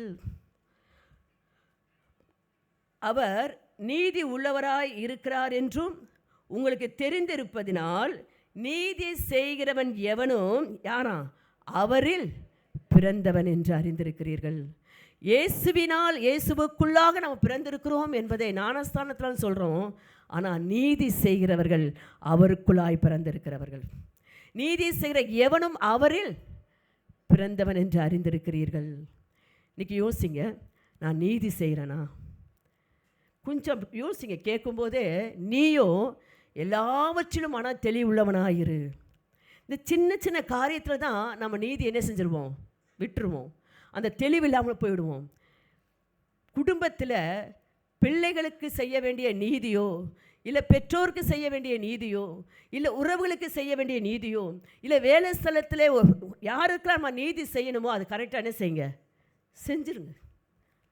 அவங்க எனக்கு என்ன செஞ்சாங்களா, நான் அவங்களுக்கு செய்யணுமா? அவங்க செய்கிறாங்களோ இல்லையோ, நீங்கள் நீதியை செய்கிறவராக இருங்க. நாம் தான் சத்தியத்தை என்ன செய்கிறோம்? வாசிக்கிறோம், கேட்கிறோம், அந்த சத்தியத்தின்படி நடக்க வேண்டும். இன்றைக்கு குடும்பங்களில் நீதி செய்கிற காரியம் குறைந்து காணப்பட்டு கொண்டு இருக்கிறது. அவங்களுக்கெல்லாம் என்ன செய்யணும்னா இருக்குது? இல்லைங்க, பைபிளில் நிறைய தாய் தகப்பனுக்கு செய்ய வேண்டிய நீதியை செய்யணும்னு பைபிளில் இருக்குது. நீ காணிக்க கொடுத்துட்டு அது பார்த்துக்கலான்னு சொல்லி நினைக்காத, நீ போய் செய்ய வேண்டியது போய் செய்கின்றார். சில பேர் பெற்றோருக்கு காணிக்க காசு கொடுத்துருவாங்க. மாதம் மாதம் ஏதோ ஒரு அமௌண்ட்டு கொடுத்து என்ன செய்வாங்க? பெற்றோருக்கு நான் கொடுத்துட்ருக்குறேன், அதனால் அதை மத்தியில் நீங்கள் வாசித்தீங்கன்னா தெரியும். இயேசுவே சொல்கிறார், அது இல்லை. நீ அவங்கள என்ன செய்யணுமா? அவங்களோட பேசி அவங்களுக்கு தேவைகளை சந்தித்து அவங்களோட நேரத்தை என்ன செய்யணுமா? செலவிடணுமா. அதுதான் நீதியம். எத்தனை பேர் உங்களுடைய பெற்றோருக்காக நேரத்தை செலவிடுறீங்க? அவங்க வயது முதிர்ந்திருக்கலாம், அவங்க நடக்க முடியாமல் இருக்கலாம், பேச முடியாமல் இருக்கலாம். தயவு செய்து அவங்க இருக்க போகிற கொஞ்சம் காலம் என்று சொன்னால் அவர்களோடு உட்கார்ந்து ஒரு 1/2 hour என்ன செய்யுங்க? பேசி நீதியை செய்யுங்க. பாஸ்டம்மா போய் பேசினாலே பிரச்சனை தான் வருது பாஸ்டம்மா, அதனால் நான் பேசுகிறதே இல்லை. இது உத்தமம் நினைக்கிறீங்களா? பெரியோர்களை கனம் பண்ணுங்க, முதியோர்களை கனம் பண்ணுங்க. எது நீதி? உங்கள் குடும்பத்தில் இருக்கிற பெரியோர், மாமனாராக இருக்கலாம், மாமியாராக இருக்கலாம், தாய் தகப்பனாக இருக்கலாம், உறவுகளாக இருக்கலாம், அவர்கள் செய்ய வேண்டிய கடமைகளை நீதியாக நீங்கள் செய்து பாருங்கள். நிச்சயமாய் கர்த்தர் உங்களை ஆசீர்வதிப்பார். அவர் வசனம் வாசித்தோம் இல்லையா? நீங்கள் அவர் நீதி உள்ளவராக இருக்கிறார் என்று உங்களுக்கு தெரிந்திருப்பதினால நீதியை செய்கிறவன் எவனும் அவரில் பிறந்தவன் என்று அறிந்திருக்கிறீர்கள். நீதியை செய்யுங்க. அவங்க உங்களுக்கு செய்கிறாங்களோ இல்லையோ, அவங்களும் உங்களை கனப்பட்ட அதெல்லாம் நமக்கு வேண்டாங்க. நான் என்ன செய்யணும்? நீதி செய்யணும். அந்த மன செட்டப்புக்குள்ளே வந்துட்டிங்கன்னா அதை பார்க்குற கர்த்தர் உங்களை தெளிவுள்ளவராய் ஆக்கி உங்களுக்கு விரோதமாய் மறைமுகமாய் நடப்பிக்க வேண்டுகிற எல்லா வஞ்சகத்தின் ஆவிகளுக்கும் வஞ்சகருக்கும் உங்களை விலக்கி உங்களை பாதுகாத்து கர்த்தர் நடத்துவார். இன்னொரு வசனத்தை வாசிக்கிறேன். மன தெளிவுள்ளவராக இருப்போமானால், நீதி செய்கிறவர்களாக இருப்போமானால் நாமும் நீதியை செய்வோம், மற்றவர்களும் நீதிக்குள்ளாக என்ன செய்வோம்? வழி நடத்துவோம். சரி, வெளிப்படுத்தின விசேஷம் 22ஆம் அதிகாரத்தில் 11ஆம் வசனத்தில் நமக்கு எல்லாம் தெரிஞ்ச வசனம் தான். 22:11 அநியாயம் செய்கிறவன் இன்னும் அநியாயம் செய்யட்டும், அசுத்தமாக இருக்கிறவன் இன்னும் அசுத்தமாக இருக்கட்டும், நீதி உள்ளவன் இன்னும் நீதி செய்யட்டும், பரிசுத்தம் உள்ளவன் இன்னும் பரிசுத்தம். அப்போது ஆண்டவருடைய பார்வையில் போதும் என்ற காரியமே இல்லை. இது போதும், இவ்வளோ மாதம் மாதம் இவ்வளோ கொடுத்துரு, அது போதும் இல்லை. செஞ்சுக்கிட்டே இரு, நீதியை செஞ்சுக்கிட்டே இரு. வசனம் அழகாக சொல்ல, அநியாயம் செய்யணும் செய்யட்டும்,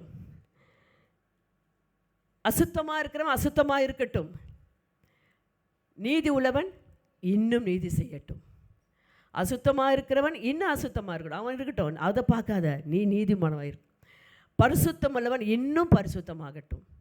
அப்போ தான் நீங்கள் எல்லாவற்றிலும் மன தெளிவுள்ளவர்களாக இருக்கிறீர்கள் என்பதை அது வெளிப்படுத்துகிறது என்பதை அறிந்து கொள்ளுங்கள். 1 யோவான் 3ஆம் அதிகாரத்தில் 3ஆம் வசனம் இப்படியா சொல்லுது. 1 யோவான் 3:3 அவர் மேல் இப்படிப்பட்ட நம்பிக்கை வைத்திருக்கிறவன் எவனும் அவர் சுத்தமுள்ளவராக இருக்கிறது போல தன்னையும் சுத்திகரித்து கொள்ளுவான். உங்களை நீங்கள் சுத்திகரித்து கொள்ளுங்க. கர்த்தருடைய வருகை சீக்கிரமாக இருக்குது. இந்த வருடத்தை நாம் முடிக்க போகிறோம். இதுவரைக்கும் ஒவ்வொரு மாதமும் ஒவ்வொரு வருடமும் நம்ம ஜெபிக்கிறோம், சொல்கிறோம். இதே இருக்காமல் இன்றைக்கு நம்ம கொடுத்த ஆயுசு நாட்கள் கர்த்தருடைய கிருபை.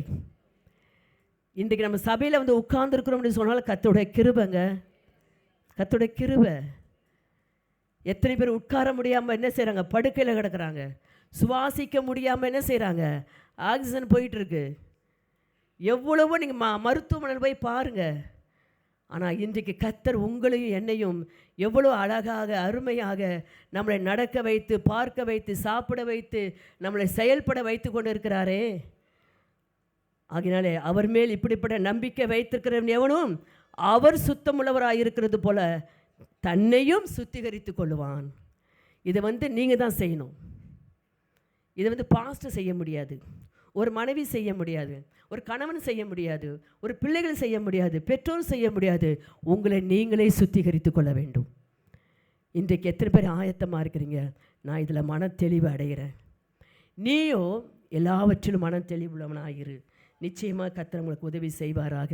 சரி, அடுத்ததாக மூன்றாவதாக ஒரு வசனத்தை வாசித்து நாம் முடிக்கப் போகிறோம். பிலிப்பியர் 4ஆம் அதிகாரம் 11ஆம் வசனத்தை வாசிப்போம். பிலிப்பியர் 4:11 இப்படியாய் சொல்கிறது, நான் அப்போஸ்தலனாகிய பவுல் சொல்கிறாரு, நான் என்ன செய்கிறேன், என் குறைச்சலினால் நான் இப்படி சொல்லுகிறது இல்லை, ஏனெனில் நான் எந்த நிலைமையில் இருந்தாலும் எப்படி இருக்கிறேன், மன ரம்மியமாக இருக்கிறேன். நீயோ எல்லாவற்றிலும் மன தெளிவுள்ளவனாக இருனா எப்படி தெரியுமா, அவங்க எப்படி இருப்பாங்க தெரியுமா, மன ரம்மியமாக இருப்பாங்க.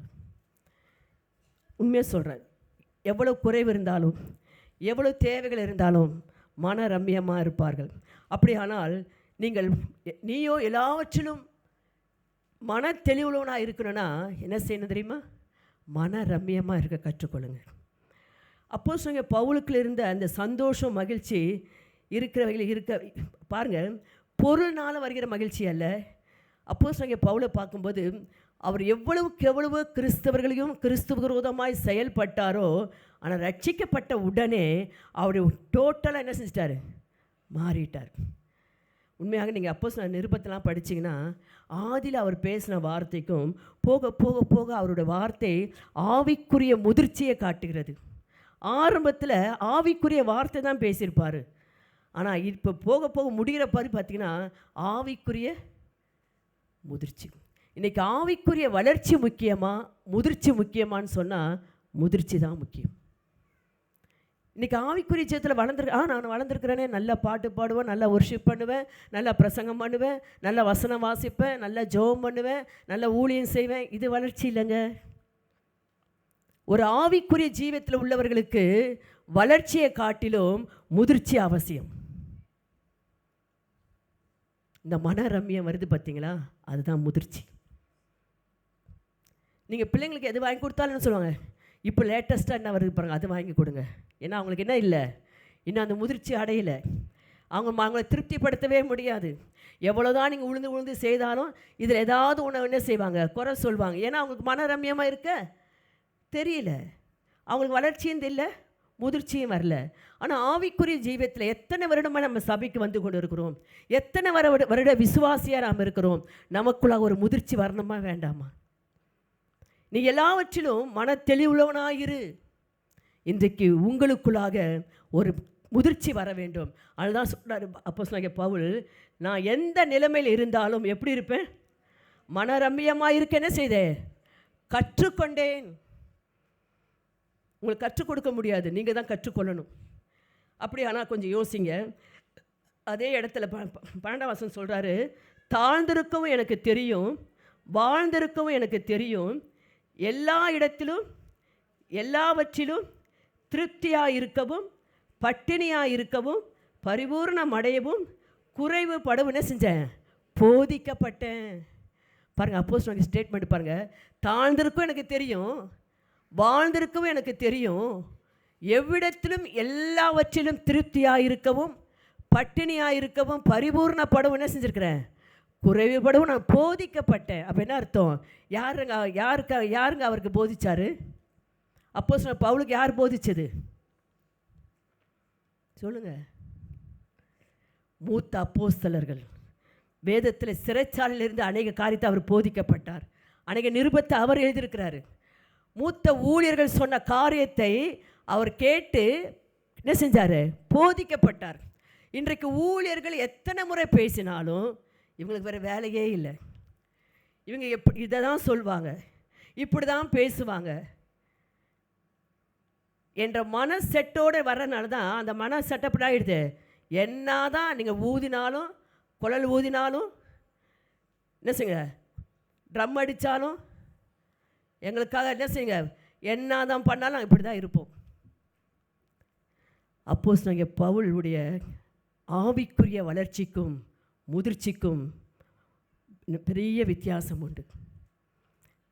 மனரம்யமாக இருக்க கற்றுக்கொண்டேன். இன்றைக்கு நல்லா புரிஞ்சுக்கொள்ளுங்க. நாம் எப்பொழுது மனரம்யமாக இருக்க கற்றுக்கொள்கிறோமோ அதுதான் நமக்கு ஒரு பெரிய ஆவிக்குரிய முதிர்ச்சி.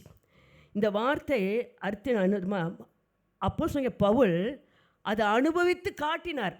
வாயில் மட்டும் சொல்லலை, அனுபவித்து என்ன செய்தார், காட்டினார். நாமும் அந்த ஆவிக்குரிய முதிர்ச்சியை மனரம்யமாக இருக்கிற உங்கள் குடும்பத்தில் குறைவுகள் இருக்கலாம், தேவைகள் இருக்கலாம், பிரச்சனைகள் இருக்கலாம், போராட்டங்கள் இருக்கலாம். ஆனால் குடும்பத்தில் உள்ள ஒவ்வொருவரும் மனரம்யத்தை வரவைத்து கொள்ளுங்கள். இது இல்லையா, அது இல்லையா, இப்படி தானா, அப்படி தானா, தயவுசெய்து கேட்காதீங்க. வீட்டில் என்ன இருக்கோ சந்தோஷமாக சாப்பிடுங்க. எது குறைப்பட்டாலும் பரவாயில்ல, சந்தோஷமாக சாப்பிடுங்க. நீங்கள் அப்படி இருந்து பாருங்கள். உண்மை நாங்களாம் ரட்சிக்கப்பட்ட ஆரம்பத்தில் ஒரு 6-7 வருஷம் இப்படி தான் இருந்தோம்.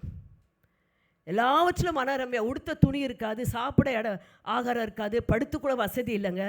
7 பிள்ளைகளை வைத்து பெற்றோர் எங்களை என்ன செஞ்சாங்க, பிளாட்ஃபார்மில் வச்சு எங்களை வளர்த்தாங்க. ஆனால் ஏன் இப்படி இருக்குன்னு யாரும் எங்கள் அம்மா அப்பா பற்றி என்ன செய்யலை, கேள்வி கேட்கல. அப்போ இருந்த ஆகாரத்தில் 4 பேருக்கு தான் கொடுக்க முடியும்னா, சின்ன பிள்ளைகளாக எங்கள் 4 பேருக்கு எங்கள் அம்மா கொடுப்பாங்க. மூற்ற 3 பேரும் பட்னியாக இருப்பாங்க. அப்போ கூட ஏன் அவங்களுக்கு கொடுங்க, எங்களுக்கு கொடுங்க, எங்கள் அண்ணன்மார்களுக்கு கேட்கல. இன்றைக்கு ஒரு பீஸ் அதிகமாக அண்ணனுக்கோ தம்பிக்கோ வச்சுட்டு அவனுக்கு மட்டும் 4 வச்சுருக்கிறீங்க, எனக்கு 2 தானே வச்சுருக்கீங்க, இன்னொன்று வைங்க. குடும்பத்தில் பிரச்சனை இருக்கா?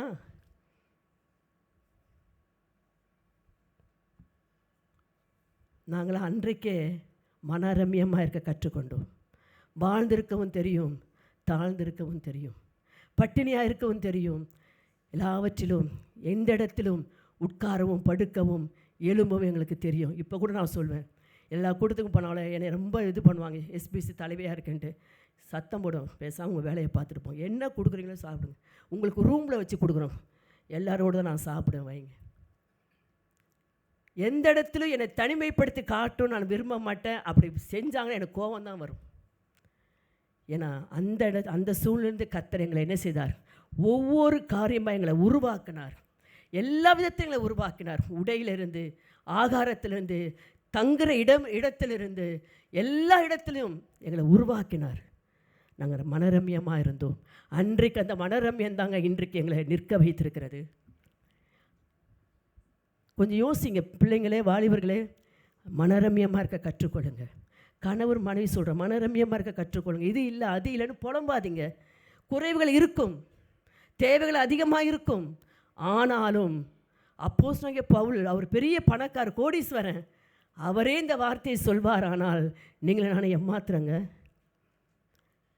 மனரம்யமாக இருக்க கற்றுக்கொள்ளுங்க. குடும்பத்தில் உங்களால் எந்த பிரச்சனை வரக்கூடாது. இந்த சத்தியத்தை கேட்கிற கணவராலேயோ மனைவியாலேயோ பிள்ளைகளாகவோ யாரால இனி இந்த பிரச்சனை என்ன செய்யக்கூடாது, வரக்கூடாது. வீட்டில் என்ன இருக்கோ சந்தோஷமாக அனுபவிங்க. கர்த்தர் நிச்சயமாக உங்களை ஆசீர்வதிப்பார். 1 பேதுரு 1ஆம் அதிகாரம் 13ஆம் வசனத்தை வாசிப்போம். 1 பேதுரு 1ஆம் அதிகாரம் 13ஆம் வசனம். ஆகையால் நீங்கள் உங்கள் மனதின் அறையை கட்டிக்கொண்டு தெளிந்த புத்தி உள்ளவர்களாக இருந்து, என்ன சொல்கிறாரு,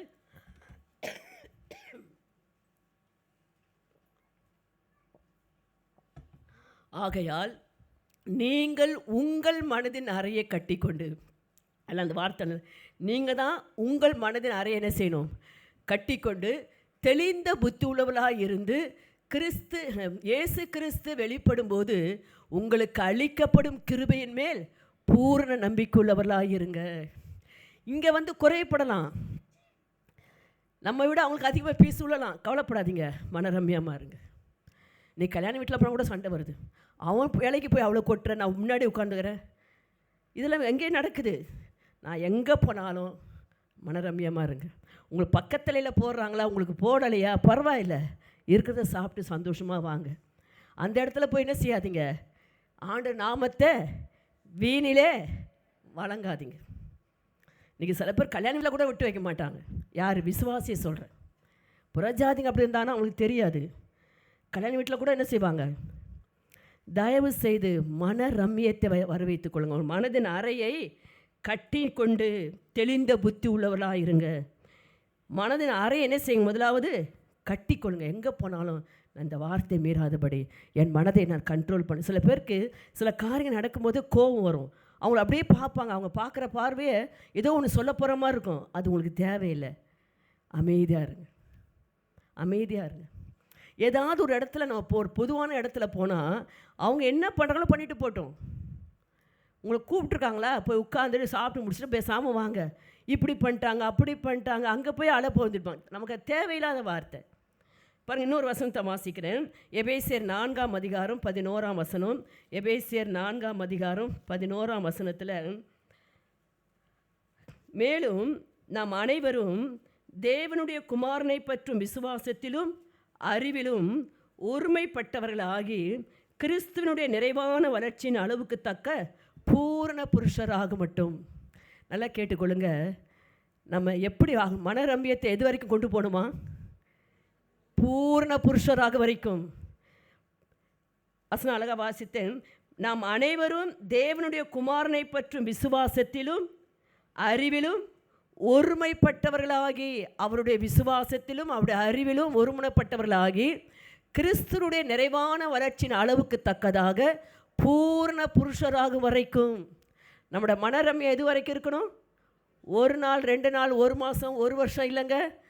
கிறிஸ்துனுடைய வளர்ச்சிக்கு தக்கதாக, நிறைவான வளர்ச்சியின் அளவுக்கு தக்கதாக பூர்ண புருஷராக வரைக்கும் நம்ம எப்படி இருக்கணும்? மனரம்யமாக இருக்க கற்றுக்கொள்ள வேண்டும். பாருங்கள், யோசித்து பாருங்கள். நம்ம மன தெளிவோடு நம்ம ஜீவனம் பண்ணுவோமானால் இந்த படிப்படி சுபாவில் நமக்குள்ளே வரும். நீயோ எல்லாவற்றிலும் எப்படி இரு? எப்படி இரு? மன தெளிவுள்ளவனாயிரு. இன்றைக்கு மனது தாங்க நம்மளை கெடுக்குது. தயவு செய்து உங்களோட மனதை அறையை கட்டி கொள்ளுங்க. மன ரம்யத்தை நீங்கள் வைத்து கொள்ளுங்க. இது எனக்கு போதும், கிடைக்கல சார் பரவாயில்ல. அப்படி மைண்ட் செட்டப்புக்குள்ளே வந்துட்டீங்கன்னா கர்த்தர் உங்களை பூர்ண புருஷராய் மாற்றிடுவார். யாருடைய? கிறிஸ்துவின் நிறைவான வளர்ச்சிக்கு அளவுக்கு தக்கதாக. கடைசியாக ஒரு வசனத்தை வாசித்து நாம் ஜெபிப்போம். 1 தீமோத்தேயு 4ஆம் அதிகாரம் 12ஆம் வசனத்தில் அப்போஸ்தலனாகிய பவுல் தீமோத்தேயுக்கு கொடுக்குற ஆலோசனை பாருங்கள். 1 தீமோத்தேயு 4ஆம் அதிகாரம் 12ஆம் வசனம்.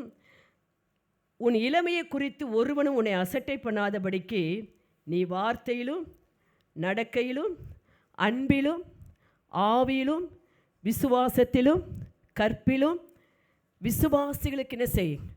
மாதிரியாயிரு. உன் இளமையை குறித்து ஒரு வாலிப ஊழியக்காரனுக்கு அப்போஸ்தலனாகிய பவுல் கொடுத்த ஒரு ஆலோசனை. இன்றைக்கு இருக்கிற வாலிபர்களே, இந்த வசனத்தை எல்லாரும் கையில் எடுங்க. கையில் எடுத்தீங்களா? அந்த பக்கத்தை திருப்பினீங்களா? கொஞ்சம் பாருங்கள். அந்த வசனம் என்ன சொல்லப்பட்டிருக்குது? உன் இளமையை குறித்து ஒருவனும் உன்னை அசட்டை பண்ண படிக்கும். நல்லா கேட்டுங்க. வாலிப பருவம் என்பது மற்றவர்களால் அசட்டை பண்ணப்படுகிற பருவம்.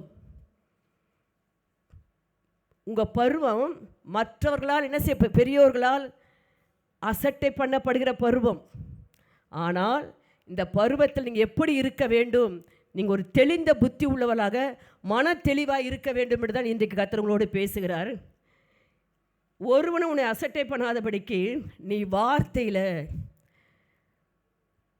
வாலிபரும் வாலிப பிள்ளைகளும் நல்லா புரிஞ்சு கொள்ளுங்க. உங்களோட வார்த்தை எப்படி இருக்கணும்? மாதிரியாக இருக்கணும், சுருக்கமாக இருக்கணும். இன்றைக்கி பார்த்தீங்கன்னா வாலிபர்களும் வாலிப பிள்ளைகளும் பேசிக்கொள்கிற விதமே வித்தியாசமாக இருக்குது. பாருங்கள், நீ வார்த்தையிலும் நடக்கையிலும், சபைக்குள் வருவது ஒரு நடக்கை, வெளியே போகிறப்போ ஒரு நடக்கை அல்ல. உங்களுடைய நடக்கை மற்ற விசுவாசிகளுக்கு மாதிரியாக இருக்கணும். எப்படி வேணால் வருவேன், எப்படி வேணால் இருப்பேன், எப்படி வேணால் நடப்பேன், எப்படி வேணால் பேசுவேன், சபை அல்ல. இது கர்த்தருடைய சமூகம், இது கர்த்தருடைய ஆலயம். எப்படி உடுத்தி கொண்டு வர வேண்டும், எப்படி நடக்க வேண்டும் என்பதை சபையில் நீங்கள் என்ன செய்ய வேண்டும்? ஜாக்கிரதையாக இருக்க வேண்டும். சபையில் ஒருவருக்கொரு பேசிக்கொள்கிற விதமும் ஜாக்கிரதையாக இருக்கணும். புறஜாதியில் உள்ளே வரும் பொழுது இதுங்க என்ன ஒன்றுக்கு ஒன்று இப்படி பேசிகிட்ருக்கு சொல்லக்கூடாது. சபை என்பது ஒரு குடும்பம். இந்த குடும்பத்துக்குள் வருகிறவர்கள் ஞானமாய், அடக்க ஒடுக்கமாய், தெளிந்த புத்தியோடு மற்றவர்கள் பார்ப்பதற்கு சாட்சியாக இருக்க வேண்டும். அந்த வசனம் சொல்லி நடக்கையிலும் அன்பிலும் ஆவியிலும். அன்பில் சொன்ன உடனே என்ன செஞ்சிடக்கூடாது? நான் அன்பாக பேசுகிறேன், அன்பாய் பழகிறேன், அன்பாய் நான் என்ன செய்வேன்? கிள்ளுவேன், அன்பாய் என்ன செய்வேன்? கட்டி பிடிப்பேன். இதெல்லாம் இங்கே இருக்கக்கூடாது. மற்ற சபையில் இதெல்லாம் இருக்குது, அன்பை வெளிப்படுத்துகிறாங்களாம். அந்த அன்பில் இங்கே வெளிப்படுத்த வேண்டாம். முதல்ல இருதயத்தில் கிறிஸ்து மேல் உள்ள அன்பு உள்ள நீங்கள் வெளிப்படுத்துங்க.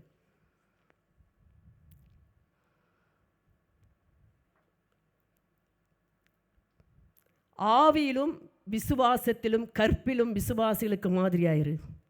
ஆவி, உங்களுடைய ஆவியை கொஞ்சம் பாருங்கள். நான் இந்த பரிசுத்த ஆவியை சொல்ல இந்த இடத்துல கர்த்தர் தந்த உங்களுக்கு ஆவி எப்படிப்பட்டதாக இருக்கிறது. சில பேருடைய ஆவி சரியாக இல்லை. வாலிப பிள்ளைகளுக்குள்ள ஆவி என்ன இல்லை, சரியாக இல்லை. தயவு செய்து சொல்கிறேன், உங்கள் ஆவியை அடக்க கற்றுக்கொள்ளுங்க. தன் ஆவியை அடக்காத மனுஷன் இடிந்து போன பாலான பட்டணத்திற்கு சமம், மதிலுக்கு சமம். ஆகையினால வாலிபர்களும் வாலிப பிள்ளைகளும் உங்களுடைய ஆவியை அடக்க கற்றுக்கொள்ளுங்க. உங்களுக்கென்று நேரம் காலம் சமயம் வரும் வரைக்கும் உங்கள் ஆவியை என்ன செய்யணும்? அடக்கி தான் ஆளணும். இல்லாவிட்டால் இடிந்து போன பாலான பட்டணத்திற்கு சமமாய் ஆயிடுவீங்க. வாலிப நாட்களில் இருக்க வேண்டிய வாழ்க்கை வாழ்ந்து காட்டுங்க. இன்றைக்கி அநேக உலகத்தில் தான் அநேக வாழ்க்கை சீரழிந்து கொண்டு இருக்கிறது. ஆனால் அது சபைக்குள் வருவதற்கு அனுமதிக்கவே கூடாது. உங்களுடைய ஆவியை அடக்க கற்றுக்கொள்ளுங்க. இன்றைக்கி நான் அடிக்கடி யூத் மீட்டிங்கு நிறைய அட்வைஸ் நான் கொடுக்குறேன். ஆனால் அந்த பொது இடத்துல நான் பேச விரும்பலை. ஜாக்கிரதையாக இருங்க. உங்களுடைய ஆவியை இங்கே அடக்காவிட்டால் பொல்லாங்கன்னு உங்களுடைய என்ன செய்வான்? உங்கள் ஆவிக்குள்ளாக இணைந்து உங்களுடைய வாழ்க்கையை சின்ன பின்னமாக்கிடுவான். விசுவாசத்திலும் கற்பிலும் விசுவாசிகளுக்கு எப்படி இருங்க? மாதிரியாக இருங்க. பாருங்கள், இந்த மன தெளிவு உள்ள இருக்கணும். வாலிபர் நான் சொல்கிறேன், ஜாக்கிரதையாக இருங்க. உங்களுடைய செல்ஃபோனில் ஜாக்கிரதையாக இருங்க, உங்களுடைய ட்ரெஸ்ஸில் ஜாக்கிரதையாக இருங்க. நீங்கள் இருக்கிற இடம், உங்களுடைய வாகனம், உங்களுடைய ஆகாரம், உங்களுடைய தாய் தகப்பன் எந்த நிலைமையில் உங்களை வச்சுருக்கிறாங்களோ அதில் மனரம்யமாக இருக்க கற்றுக்கொள்ளுங்க. இன்றைக்கி சில பேர் பார்த்திங்கன்னா சம்பாதிக்கிறோம் என்ற ஒரு கர்வத்தில் எதை வேணாலும் எப்போயும் நான் வாங்குவேன். நீ ஒன்றும் கேட்காத, நான் சம்பாதிக்கிறேன். ட்ரெஸ்ஸை பார்த்திங்கன்னா 2000 3000 4000க்கு வாங்கி அந்த ஒரு ட்ரெஸ்ஸை 1 மாதம் 2 மாதம் தான் போடுவாங்க. அதுக்கப்புறம் அவ்வளோதான். நான் அடிக்கடி பிள்ளைங்களுக்கு சொல்வேன், அவ்வளோ காஸ்ட்லியாக என்ன செய்யாதீங்க, வாங்காதீங்க. ஒரு 500 ரூபாய்க்கு வாங்கி அந்த 2000க்கு 4 ட்ரெஸ் வாங்கலாமா? 4 இடங்களுக்கு போட்டு போகலாமா? நான் சொல்கிறது புரியுதா இல்லையா? ஒரே ட்ரெஸ்ஸை 2000 3000 வாங்கி ஒரு ஃபங்க்ஷனுக்கு 2 ஃபங்க்ஷன் போட்டுட்டு அப்புறம் அது பழசாயிடுச்சு, அடுத்த ஃபங்க்ஷனுக்கு இன்னொன்று வேணும். தயவு செய்து உங்களுடைய பெற்றோருடைய வலிமையை, அவங்களுடைய வாழ்வாதாரத்தை கொஞ்சம் புரிஞ்சு கொள்ளுங்கள். என்னதான் உங்களை படிக்க வைத்து உங்களை வேலைக்கு அனுப்பி நீங்கள் சம்பாதிக்கத்தக்க பிராண்ட் வந்தாலும் பெற்றோருக்கு அடங்கி இருக்க கற்றுக்கொள்ளுங்கள். இன்றைக்கி சில பிள்ளைங்க பெற்றோரிடத்தை சம்பளத்தை கொடுக்கறதே இல்லை. என்ன சொல்கிறாங்க தெரியுமா? ஆஃபீஸ்லேருந்து அக்கௌண்ட்டில் போட்டுருவாங்க. உனக்கு எதாவது வேணும்னா சொல்லு, நான் எடுத்துறேன். அம்மா அப்பா என்ன செய்ய விடுது பிள்ளைங்கிட்ட? அம்மா தாயே எனக்கு கொஞ்சம் கொடு, அப்பா கொஞ்சம் கொடுப்பா, செலவுக்கு வேணும் அப்படின்னு கேட்குற வேண்டிய நிலைமைக்கு வந்தாச்சு. அது சரியில்லைங்க. உங்களை பெற்றெடுத்து ஆளாக்கி உங்களை வளர்த்தி இவ்வளோ தூரம் உயர்த்தினவர்களுக்கு உங்களுடைய சம்பளத்தை முதல்ல எடுத்துனே செய்யுங்க. அவங்க கையில் கொடுத்து அவங்க ஆசீர்வாதத்தை ஜெபம் பண்ணி அது நீங்கள் பயன்படுத்தினா அது உங்களுக்கு நல்லது. உங்கள் இஷ்டம் போல் நீங்கள் வாட்டி இப்போ கார்டு ஒன்று வருது பாருங்கள், தேய்ச்சி ஒன்றும் இல்லாமல் ஆக்கிடுவாங்க. அப்புறம் மனரம்யமாக இருக்க கற்றுக்கொள்ளுங்க. கர்த்தர் உங்களுக்கு கொடுத்துருக்கிற வசதி, உங்களுக்கு கொடுத்துருக்கிற வீடு, உங்களுக்கு கொடுத்துருக்கிற வாகனம், உங்களுக்கு கொடுத்துருக்கிற ஆகாரம், உங்களுக்கு இருக்கிற ட்ரெஸ்ஸு போதும். இன்றைக்கி சில வீட்டில் போய் பார்த்தாலே அவங்களோட ட்ரெஸ்ஸை எடுத்தாலே நம்ம சர்ச்சை இடம் போதாது. பீரோவில் நிரம்பி வலியும், நிரம்பி எங்கே வலியணும்? பரிசுத்த ஆவிக்குள்ளே நிரம்பி வளைஞ்சாலும் பரவாயில்ல, துணியினால் நிரம்பி வளைஞ்சு என்ன பிரயோஜனங்க? கர்த்தர் கணக்கு கேட்பார். நாம் செலவிடுகிற ஒவ்வொரு நிமிடமும், ஒவ்வொரு பணமும், ஒவ்வொரு காரியமும் கர்த்தர் நம்மிடத்தில் கணக்கு கேட்பார். ஆகையினாலே வாலிபர்கள் என்ன செய்யுங்க, விசுவாசிகளுக்கு மாதிரியாயிருங்க. ஜெபம் இல்லாமா இன்றைக்கி ஆண்டவருடைய சமூகத்தில் கர்த்தர் நம்ம கொடுத்த வார்த்தை, நீயோ எல்லாவற்றிலும் மன தெளிவுள்ளவனாயிரு, எல்லாவற்றிலும் மன தெளிவுள்ளவனாயிரு. கர்த்தருடைய ஆவியானவர் உங்களோடு பேசி கொண்டு இருக்கிறார். நீங்கள் மன தெளிவு அடையாவிட்டால் வஞ்சிக்கிறவன் உங்களை கொள்ளை கொண்டு போய் விடுவான், அவனுடைய வழியில் உங்களை இழுத்து கொண்டு போய் விடுவான். இன்றைக்கு ஆண்டவரே நாம் மன தெளிவு அடையும்படி எல்லாவற்றையும் நான் சொல்லிட்டேன். நம்முடைய எல்லா தனிப்பட்ட காரியத்தில், தனிப்பட்ட இடத்துல, தனிப்பட்ட வாழ்க்கையில் மன தெளிவுள்ளவனாக இருக்கேன். இவங்க இப்படி சொன்னாங்க அப்படி சொன்னாங்க, நான் ஏமாற்றிட்டேன், அதெல்லாம் வேண்டாம். இன்றைக்கி பிசாசு அநேகரை ஏமாற்றி வஞ்சிக்கிறவனாக இருக்கிறான், அவனுக்கு இடம் கொடுக்காதீங்க.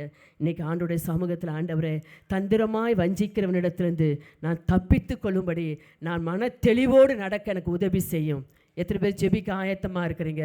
என்னை வஞ்சிக்கிறவரிடத்திலிருந்து நான் தப்பித்து கொள்ளும்படியே நான் மன தெளிவோடு இருக்க எனக்கு உதவி செய்யுங்கப்பா. இன்றைக்கு கர்த்தர் உங்களுடைய சிந்தையை தொடும்படியாக, உங்களுடைய இருதயத்தை தொடும்படியாக, இன்றைக்கு ஒரு மன தெளிவு அடையக்கூடாதபடி உங்களை கட்டி வைத்திருக்கிற எல்லா அந்தகாரத்தின் ஆவிகளை வஞ்சிக்கிறவர்களிடத்திலிருந்து உங்களை தப்பித்து கொள்ளும்படியாக கர்த்தர் உங்களை நடத்த வேண்டும்.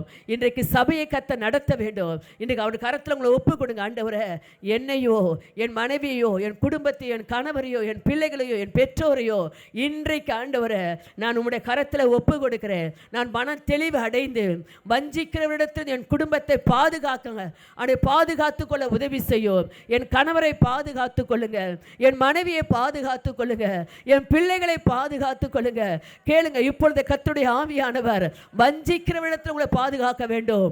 உங்களை நீங்களே வஞ்சியாதபடிக்கு கர்த்தருடைய வசனமாகிய வார்த்தை நடக்க உங்களை விட்டு கொடுங்க.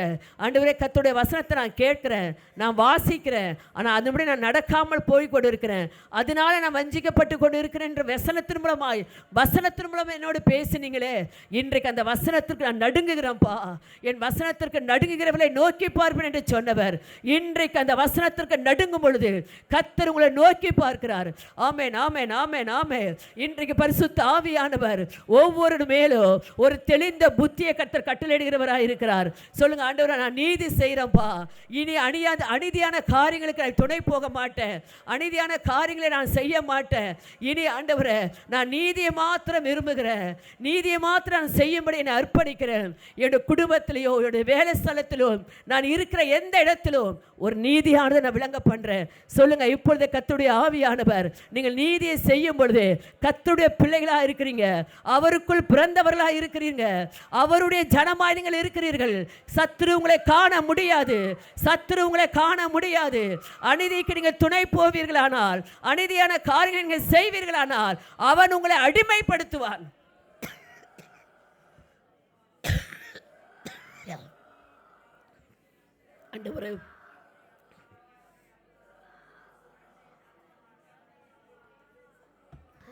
ஆண்டவரே, பணரம்யமாக இருக்க என்ன ஒப்பு கொடுக்குறேன்ப்பா.